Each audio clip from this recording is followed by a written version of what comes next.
team, one dream, one goal. Hijau pantang mundur sebelum berjuang.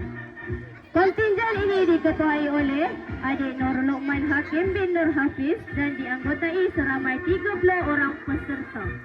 Pembawa spanduk bagi Rumah Hijau ialah Adik Nur Khairul Zafira binti Hafizah. Manakala pembawa bendera bagi Rumah Hijau ialah Adik Afiq bin Jamil. Untuk makluman, hadirin pengurus pasukan perbarisan ialah Puan Afzan Hanis binti Mazlan.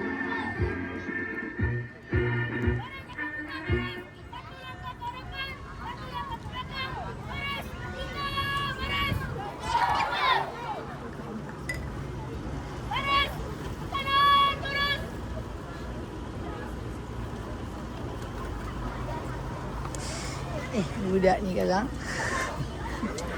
kena rekod, dia nak duduk depan. Apa?